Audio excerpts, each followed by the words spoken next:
আমি উঠে খাটের দিকে যেতে লাগলাম, তখন সুমাইয়া বলে উঠলো, তুই এদিকে আসতেছিস কেন? বাসর রাতে স্বামী তার স্ত্রীর দিকে যে কারণে আসে, আমিও সেই কারণে আসতেছি তোর কাছে। সুমাইয়া বিছানার দিকে উঠে অপর পাশে চলে গেল। আমি বিছানা পেরিয়ে সুমাইয়ের সামনে গিয়ে দাঁড়ালাম, তখন সুমাইয়া বলে উঠলো, কি দেখ, তোর মনে উল্টাপাল্টা কোনো কিছু থাকলে তা সরিয়ে ফেল, না হলে দেখবি আমি কি করি। করবি শুনি? চিৎকার করে সবাইকে জড়ো করে ফেলবো। সবাই আসলে কি বলবি? সুমাইয়ের কথাটা শুনে চুপ হয়ে গেল, আমার দিকে অবাক হয়ে তাকিয়ে রইল। আমি সুমাইয়ের হাতগুলো দেয়ালের সাথে চেপে ধরলাম আর বললাম, কি হলো, এবার কর, চিৎকার কর। সুমাইয়া কিছু না বলে চুপ করে দাঁড়িয়ে রইল, আর বাবরার ছাপ মুখে ফুটে রইল। আমি সুমাইয়ের আরো কাছে গেলাম, সুমাইয়া চোখ বন্ধ করে ফেললো। সুমাইয়ের চেহারা দেখে আমার হাসি পাচ্ছে, তাই হেসে দিলাম। সুমাইয়া অবাক হয়ে আমার দিকে তাকিয়ে রইল, আমার হাসি দেখে সুমাইয়া বলল, এভাবে হাসছিস কেন? তুই নাকি কি করে ফেলবি বলেছিলি, হ্যাঁ? তার পরীক্ষা নিলাম আর দেখলাম যে তুই কতটা ভীত। সুমাইয়া কিছু না বলে চুপ করে দাঁড়িয়ে রইল। আমি সুমাইয়াকে বললাম, তুই আমার উপর প্রতিশোধ দিতে বিয়ে করেছিস তাই না? হ্যাঁ, এবার দেখ, এবার তুই দেখ আমি তোকে কতটা বেড়া দেই, তোকে জ্বালাই মারবো। সুমাইয়া কিছু না বলে শুয়ে গেল, আমিও চুপ করে শুয়ে রইলাম। সবাই ঘুম আসতেছে না, আর ওইদিকে সুমাইয়া ঘুমিয়ে গেছে, তাই আমি গিয়ে খাটে এক পাশে শুয়ে গেলাম। কিছুক্ষণ পর ঘুমিয়ে গেলাম। সকালে সুমাইয়াটাকে ঘুমালো, তাকে দেখি সুমাইয়ার রাগি চোখ নিয়ে আমার পাশে বসে আছে, তাই জিজ্ঞেস করলাম, কি হলো, এভাবে তাকিয়ে আছিস কেন? তোকে এখানে এসে ঘুমাতে কে বলেছে? আমার বিছানা আমার ঘুমাতে কার পারমিশন নিতে হবে? আমার পারমিশন নিতে হবে? হ্যাঁ, কেন?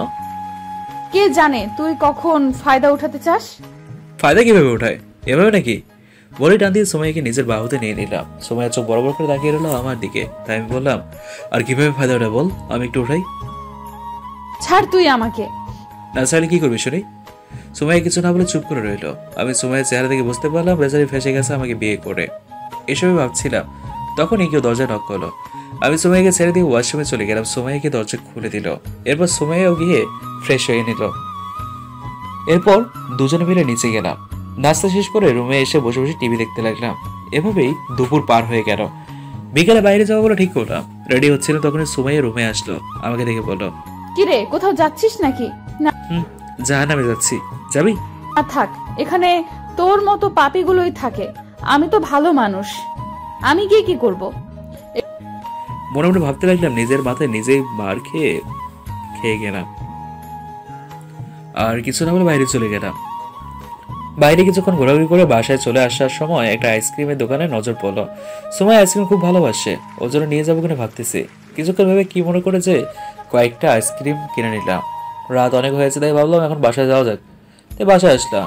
বাসায় এসে আইসক্রিমগুলো রেখে ফ্রেশ হতে চলে গেলাম। এসে দেখি সুমাইয়া আইসক্রিম খাওয়া শুরু করে দিয়েছে। আমাকে দেখে বললো, এগুলো কি আমার জন্য এনেছিস? না, আমার রুমে একটা শয়তান থাকে তার জন্য। সুমাইয়া রাগের চোখ নিয়ে তাকালো, কিছুক্ষণ তাকিয়ে থেকে আবার খাওয়ায় মন দিল। এরপর রাতে খাওয়া দাওয়া শেষ করে রুমে এসে খাটে বসে বসে টিভি দেখতে লাগলাম। কিছুক্ষণ পর সুমাইয়া এসে আমাকে বলল, ওই সোফায় যা, আমি এখন ঘুমাবো। তো ঘুমাতে না করেছে নাকি? তুই ঘুমালে ঘুমা। তুই এখানে ঘুমাবি নাকি? আবার সোফায় ঘুম আসে না। তাহলে আমি আজ থেকে সোফায় ঘুমাবো, তাও তোর সাথে ঘুমাবো না। আমার সাথে ঘুমাবি না কেন? তুই মানুষ খারাপ তাই। আমি আর কিছু না বলে টিভি দেখতে লাগলাম। সুমাইয়া গিয়ে সোফায় শুয়ে গেল। আমি টিভি দেখা শেষ করে গিয়ে সুমাইয়াকে কোলে করে বিছানায় এনে শুয়ে দিতে ছিলাম, তখন সুমাইয়া সজাগ হয়ে গেল। তাড়াতাড়ি নিজেকে ছাড়িয়ে নিয়ে আমাকে ধাক্কা দিয়ে বলল, আমাকে এখানে নিয়ে এলি কেন? বউ বাসে না থাকলে ঘুম আসে না, তাই ভাবলাম তো ওখানে এখানে এনে শুয়ে দেই। আমি সোফায় ঘুমাবো।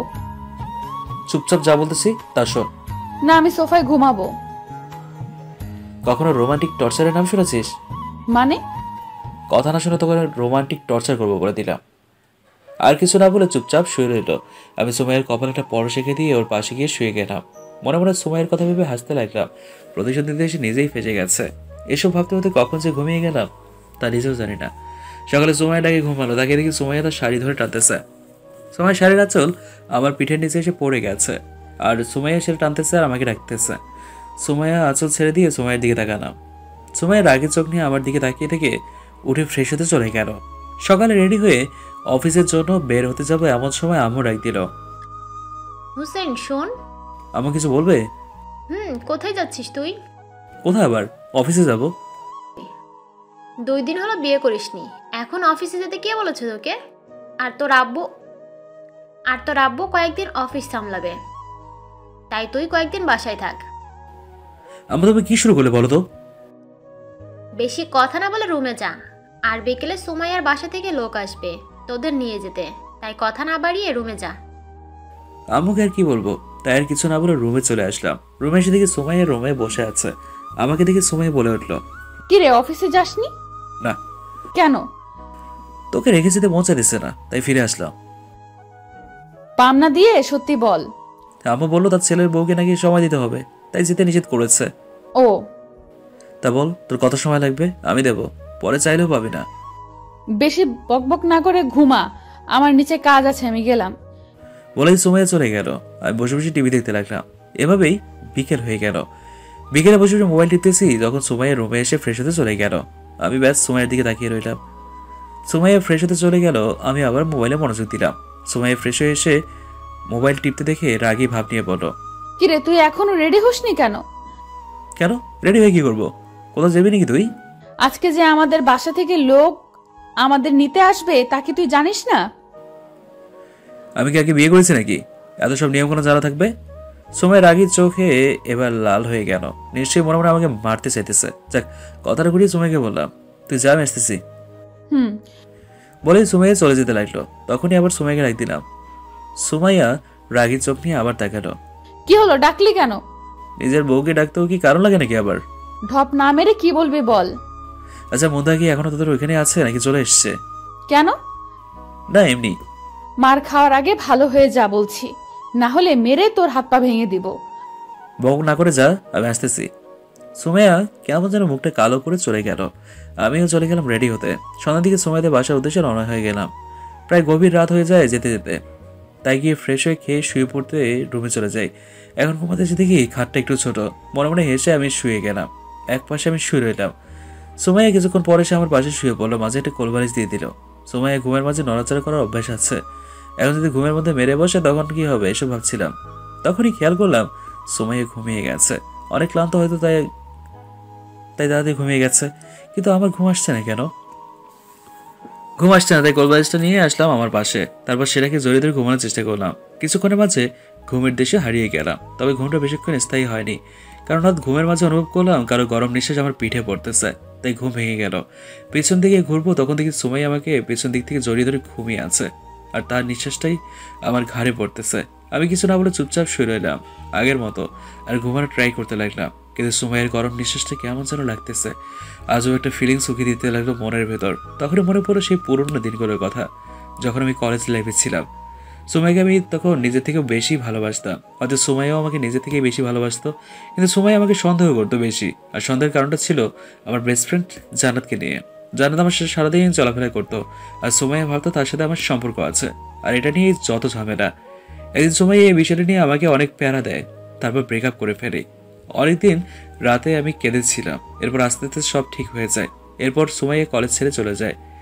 এরপর সুমাইয়ের সাথে দেখা হয় মুন্তাহাদের বাসায়। আর তারপর থেকে তো আপনারা সব জানেনই। এসব ভাবতে ভাবতে সকাল হয়ে গেল, তাই আবার ঘুমানো ট্রাই করতে লাগলাম। তখনই সুমাইয়া নড়ে উঠলো। আমি ঘুমের ভান ধরে চোখ বন্ধ করে ফেললাম। সুমাইয়া আমাকে ছেড়ে দিয়ে উঠে পড়ে। তারপর আমি চুপ করে শুয়ে রইলাম। তখনই সুমাইয়া বলল, শয়তান, কোলবালিশটা নিয়ে রেখেছে, ভালো হবে না কোনোদিন। কথাটা বলেই সুমাইয়া ফ্রেশ হতে চলে গেল। আমি উঠে বসে ভাবতে থাকি সারা রাত আবার ঘুম হারাম করে দিয়ে এখন আবার বকবক করতেছে। সকাল 7টায় সুমাইয়ার ডাকে ঘুম ভাঙলো। তাকে দেখি সুমাইয়া কফি নিয়ে দাঁড়িয়ে আছে। উঠে ফ্রেশ হয়ে নাস্তা করতে আয়। এরপর রেডি হয়ে চলে গেলাম নাস্তা করতে। নাস্তা করে এসে রুমে বসে রইলাম। তখনই মুন্তাহা আসলো। কি ভাইয়া, কেমন আছেন? এই তো ভালো, তোমার কি অবস্থা? ভালো। সুমাইয়া আপু কোথায়? কি জানি, ড্রয়িং রুমে হবে হয়তো। কেন, কাজ আছে নাকি কোনো? না, এমনি আপুর সাথে আড্ডা দিতাম রুমে থাকলে। ড্রয়িং রুমে দিয়ে দেখা আছে, দেখো আছে, হয়তো আড্ডা দাও, সমস্যা নেই। সমস্যা নাই, আপাতত আপনার সাথে আড্ডা দিই, আপুর সাথে পরে আড্ডা দিব। ওকে। আচ্ছা ভাইয়া, আন্টি মানে আপনার আম্মু কি জাদু জানেন নাকি? মানে? না মানে যে কাজটা কেউ পারেনি সেটা আপনার আম্মু পারলো কি করে? বুঝলাম না, বুঝিয়ে বলো। মানে হলো সুমাইয়া আপুকে এই নিয়ে মনে হয় 1000টা ছেলে দেখতে এসেছে, কিন্তু না করে দিয়েছে। কিন্তু আন্টি যখন আপনার বিয়ের কথা বলতে এসেছে তখন আপু সহজেই রাজি হয়ে যায়। আমি অবাক হয়ে গিয়েছিলাম তখন। তাই নাকি? যাক, আপুর বিয়েটা হয়েছে তাতে ভালোই হলো একদিক দিয়ে। কোন দিক দিয়ে? এই যে আমি একটা দুলাভাই পেলাম আড্ডা দেওয়ার জন্য। কি হাসি দিয়ে দরজার দিকে চোখ পড়তে দেখি সুমাইয়া দাঁড়িয়ে আছে। তাই চোখ দিয়ে ইশারা করলাম কি হয়েছে। সুমাইয়া মাথা নেড়ে কিছু না বলে মুচকি হেসে চলে গেল। অথচ সুমাইয়া দেখতে এসেছিল আমরা কি কথা বলি। মেয়েটা সন্দেহ করে এখনো গেল না। এসব ভাবতে ভাবতে ঠোঁটের কোটে মুচকি হাসি চলে আসলো। মুচকি হাসি দেখে মুনতাহা বলল, হলো একা একা হাসতেছেন কেন? না এমনি। এরপর মুনতাহা আরো কিছুক্ষণ গল্প করে চলে গেল। আমিও দিলাম একটা ঘুম। ঘুম ভাঙলো সুমাইয়া ডাকে। উঠে ফ্রেশ হয়ে গিয়ে খাবার খেয়ে আবার রুমে চলে আসলাম। কিছুক্ষণ পর সুমাইয়া রুমে এসে আমার পাশে শুয়ে গেল। তাই জিজ্ঞেস করলাম, কিরে ক্লান্ত হয়ে গেছিস নাকি? না, কেন? তাহলে ফ্রেশ না হয়ে শুয়ে গেলি যে? এমনি ভালো লাগছে না তাই। ও, তা বাসা যাবো কবে?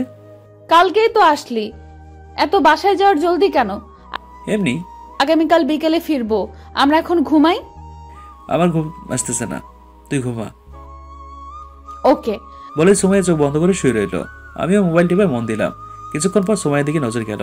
দেখে মনে হলো সুমাইয়া ঘুমিয়ে গেছে। তাই সুমাইয়ের দিকে ভালো মনে একটু তাকালাম। মেয়েটা ঘুমের মাঝে একদম নিষ্পাপ লাগে, তাই তাকিয়ে রইলাম কিছুক্ষণ পর উঠে গিয়ে হাত মুখ ধুয়ে রুমে আসলাম। হঠাৎ চোখ গেল টেবিলের উপর রাখা সুমাইয়ের ডায়েরিটার ওপর। কি মনে করে যেন ডায়েরিটা হাতে নিলাম। হাতে নিয়ে ভাবতে লাগলাম পড়াটা কি ঠিক হবে নাকি হবে না। পরে ভাবলাম আমার বউয়ের সবই তো আমার, তাই পড়তে লাগলাম। ডায়েরিটা পড়তে লাগলাম আর বুঝতে লাগলাম যে সুমাইয়া এখন আমাকে ভালোবাসে, কিন্তু সেই পুরনো সন্দেহের কারণে মেনে নিতে পারছে না। লেখাগুলোর সাথে আমার কিছু ছবিও এঁকেছে, মেয়েটা পারেও বটে। এসব ভাবতে ভাবতে খাটে এসে বসলাম। সুমাইয়ের দিকে তাকিয়ে কেন জানি আলাদা মায়া হতে লাগলো মেয়েটার প্রতি। তবে যে করে হোক সুমাইয়ের ভুলটা ভাঙাতেই হবে, নাহলে এভাবে পাশে বউ থেকে নিজেকে কন্ট্রোল করাটা অসম্ভব হয়ে যাচ্ছে। কি করা যায় এটা নিয়ে ভাবতে লাগলাম। সুমাইয়াকে জড়িয়ে ধরে শুয়ে গেলাম। সুমাইয়া গভীর ঘুমে আচ্ছন্ন, তাই সে নিজের মতো করে ঘুমাতে লাগলো। বিকেলে সুমাইয়াকে নিয়ে গ্রামের ভিতরে একটু হেঁটে আসলাম। মনটা হালকা হয়ে গেল। রাতে খাওয়া দাওয়া করে শুয়েছিলাম। সুমাইয়া এসে আমার পাশে শুয়ে গেল। কিছুক্ষণ পর সুমাইয়া হঠাৎ আমাকে জিজ্ঞাসা করে বসলো, আচ্ছা, তুই কি বিকেলে আমাকে ঘুমের মাঝে জড়িয়ে ধরেছিলি? মুখের কথা আটকে গেল। কি বলবো বুঝতেছি না, তা পরিস্থিতি সামলাতে বললাম, কই না তো। ও ভালো, আর ভুলেও ধরার চেষ্টা করবি না। ও হ্যালো, পেতিকে জড়িয়ে ধরার কোনো শখই আমার নেই। থাকবে কিভাবে? অফিসে গিয়ে তো হাজারো মেয়েকে জড়িয়ে ধরে থাকিস, তাহলে বউকে জড়িয়ে ধরবি কোথা থেকে? কথাটা সোজা গিয়ে কলিজায় আঘাত করলো। তাই সুমাইয়াকে টান দিয়ে দেয়ালের সাথে এনে চেপে ধরলাম। সুমাইয়া অবাক হয়ে গেল হঠাৎ এমন আচরণ দেখে। আমি নিজের অজান্তে সুমাইয়ার একদম কাছে চলে গেলাম আর সুমাইয়াকে বললাম, এই তুই কি চাস আমি তোকে জড়িয়ে ধরে কিস করি? হ্যাঁ না। তাহলে কেন বললি যে বউকে জড়িয়ে ধরি না, অন্য মেয়েকে জড়িয়ে ধরে সারাদিন? তাহলে ওই পেতনিকে বিয়ে করতে গেলি কেন? যা সত্যি তাই তো বললাম। কি সত্যি? ব্যাস, আর কোনো কথা না বলে সুমাইয়ের ঠোঁটগুলো নিজের আয়ত্তে নিয়ে নিলাম। সুমাইয়ের চোখ বড় বড় হয়ে গেল। মিনিট দুয়েক পরে ছেড়ে দিয়ে সুমাইয়ের ঠাস করে চর্মের চোখ বন্ধ করে ফেলে। আমি সুমাইয়ের রাগের মুখটা দেখতে লাগলাম। আর যদি এসব ফাউল কথা শুনি তাহলে বাকি সবকিছু কেড়ে নেবো, মনে রাখিস। বলে আমি গিয়ে শুয়ে পড়লাম। সুমাইয়া কিছুক্ষণ ওইভাবে দাঁড়িয়েছিল, তারপর এসে আমার পাশে শুয়ে গেল। সকালে সুমাইয়া ডাকে ঘুম ভালো তাকিয়ে দেখি রাগি মুখ নিয়ে তাকিয়ে আছে। তাই জিজ্ঞেস করলাম, কিরে এভাবে তাকিয়েছিস কেন? হ্যাঁ, খেয়ে ফেলবি নাকি? উঠে ফ্রেশ হয়ে নে, নাস্তা করব। উঠে চলে গেলাম ফ্রেশ হতে। আর বুঝতে পারলাম রাতের কাহিনী নিয়ে এখনো ম্যাডাম রেগে আছে। এভাবে কেটে গেল দিনটা। বিকেলে বাসার উদ্দেশ্যে রওনা হলাম সুমাইয়াকে নিয়ে। রাতে এসে পৌঁছলাম বাসায়। রাতে হালকা কিছু খেয়ে ঘুমিয়ে গেলাম দুজনে। সকালে উঠে অফিসে চলে গেলাম নিজের মতো করে।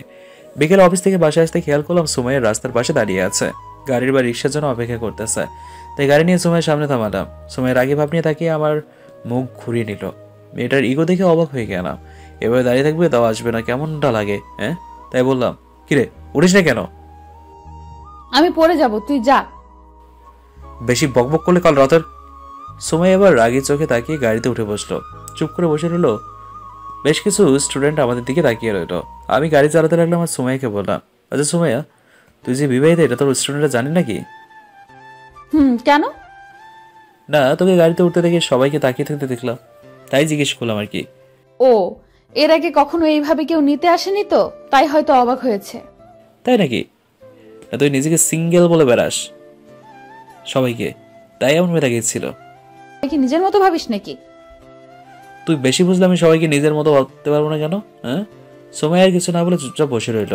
রাতে খাওয়া দাওয়া করে ছাদে চলে গেলাম। গিয়ে জান্নাতকে কল দিলাম। কল ধরে জান্নাত বলল, সরি তোর বিয়েতে আসতে না পারার জন্য। ওকে, কি অবস্থা তোর? ভালো, তোর কি খবর? আর খবর, আচ্ছা শোন, তোর একটা হেল্প লাগবে আমার। কি হেল্প? আর সুমাইয়ার কি খবর? ভালো। এবার বল তোর কি হেল্প লাগবে? তোকে প্রথম থেকে সবকিছু খুলে বলি, না হলে তুই বুঝবি না। বল। তুই জানিস সময় আমাকে কলেজ লাইফে ছেড়ে দেওয়ার কারণটা? হুম। ওই কথাটা ধরে তারপর জান্নাতকে আমি সব খুলে বললাম। এবার বুঝলি এসবের মধ্যে দিয়ে যাচ্ছি আমি? বুঝলাম, কিন্তু এখানে আমি কি করতে পারি বলবি একটু? আচ্ছা, তুই 2-3 দিনের জন্য আমাদের বাসায় বেড়াতে চলে আয়। দুলাভাই বিদেশে চলে গেলে।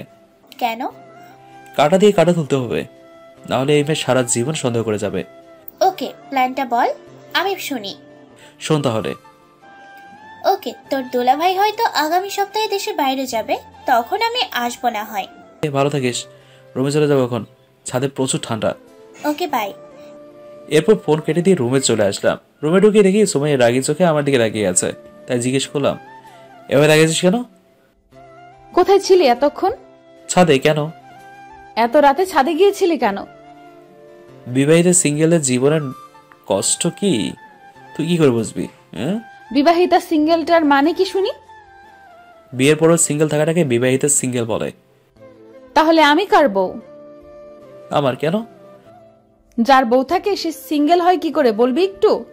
থাক, তোকে বুঝিয়ে আর কাজ নেই। ঘুমা ঘুমা এখন, কাল অনেক কাজ আছে আমার। ওই সব লুচ্চা। সময় বলতে গিয়েও থেমে গেল। মনে মনে বললাম, যাক, কালকে ডোজটা কাজে দিয়েছে সময়ের ভিতরে। তাই সময়কে বললাম, কিছু বলার আগে একটু ভেবে নিস, নাহলে কি হবে সেটা তো জানিসই। সুমাইয়ার কিছু না বলে রাগ দেখিয়ে শুয়ে গেল। আমিও ফ্রেশ হয়ে শুয়ে গেলাম। হঠাৎ সুমাইয়া আবার পিঠে 2টা ঘুষি মেরে আবার মুখ ঘুরিয়ে শুয়ে পড়লো। তাই জিজ্ঞেস করলাম, কিরে মালি কেন? তুই অনেক খারাপ তাই। মানে এখন আবার কি করলাম? সুমাইয়ার কিছু না বলে শুয়ে রইল। বুঝতে বাকি রইল না যে মারগুলো দিয়েছে কথা শোনাতে পারিনি। তাই মনে মনে হাসতে হাসতে ঘুমিয়ে গেলাম। সকালে সুমাইয়াটাকে ঘুমালো, তাই উঠে ফ্রেশ হয়ে অফিসে চলে গেলাম। বিকেল আসার সময় সুমাইয়া আর্ট কলেজ থেকে নিয়ে আসলাম। এভাবে দেখতে দেখতে একটা সপ্তাহ কেটে গেল। একদিন অফিসে কাজ করতেছিলাম, তখনই জান্নাত কল দিল, তাই রিসিভ করলাম। কি রে শয়তান, কি করিস? মানুষের কয়টা হাড্ডি খেয়েছি তার হিসাব নিকেশ করতেছে আর কি। ভালো হবি না তুই। হ্যাঁ শোনা। কি রে, আমি তোর সোনা কবে থেকে হলাম? যেদিন থেকে তোকে বউ করে নেওয়ার স্বপ্ন দেখেছি। ও আচ্ছা, সুমাইয়ার কি খবর? আগের মতো। আচ্ছা শোন, কাল তোর দুলাভাই দেশের বাইরে চলে যাবে 5-6 দিনের জন্য, তাই কাল এসে আমাকে নিয়ে যাবি বিকেলে, বুঝলি? আচ্ছা। রাতে বাসায় গিয়ে সময়কে দেখে হালকা মুচকে হাসি দিলাম, আর মনে মনে ভাবলাম যে রাগ পেতনি, তোকে কয়েকদিনে ঠিক করে ছাড়বো। সময় কেমন যেন সন্দেহের চোখে তাকায়, তারপর আবার কি ভেবে চলে যায়। হয়তো আমার হাসির কারণটা খুঁজতে যায়। পরের দিন বিকেলে অফিস শেষ করে আসার সময় জান্নাতের বাসায় গিয়ে জান্নাতার ছোট্ট ছেলেটাকে নিয়ে আসি। বাসায় এসে কলিং বেল চাপতে সুমাই এসে দরজা খুলে দেয়। জান্নাতার আমাকে একসাথে দেখে সুমাই হা করে তাকিয়ে থাকে। তাই সুমাইকে বললাম, কিরে জান্নাতকে চিনতে পেরেছিস? কেমন আছো সুমাইয়া? এই তো ভালো। এরপর জান্নাতকে নিয়ে ভিতরে চলে গেলাম। আম্মু আব্বুর সাথে কথা শেষ করে জান্নাতকে উপরে নিয়ে তার রুম দেখিয়ে দিয়ে আমি নিজের রুমে চলে গেলাম। আমি ফ্রেশ হতে চলে গেলাম। ফ্রেশ হয়ে এসে বসার কিছুক্ষণ পরেই সুমাইয়া কোথা থেকে যেন এসে রুমে ঢুকলো। দরজা লাগিয়ে দিয়ে এসে আমাকে বলল, জান্নাত এখানে কি করতে এসেছে? আমার সাথে প্রেম করতে এসছে। কেন তুই জানিস না যে একটা মেয়ে তার বন্ধুর বাড়িতে কি করতে আসে? দেখ, তোর মতলব আমার কাছে ভালো মনে হচ্ছে না। যদি উল্টাপাল্টা করিস তাহলে তোর খবর আছে বলে দিলাম। ওকে, আর শোন, বাসা যেন আব্বু আম্মু না জানে যে তুই জান্নাতকে আগে থেকে চিনিস। সবসময় না চেনা ভান ধরে থাকবি। জীবনে অভিনয় করাটা শেষ হবে না আর কোনোদিন। হবে কিভাবে? নিজের দোষে অভিনয় করতে হয় তোর। মানে কি বললি তুই? কিছু না। আর বাবু না করে যাদু এখান থেকে। আমি এখন গিয়ে জান্নাতের সাথে গল্প করব। কথাটা শুনে সুমাইয়া তেলে বেগুনে জ্বলে উঠলো। আমি সেদিকে খেয়াল না করে চলে গেলাম।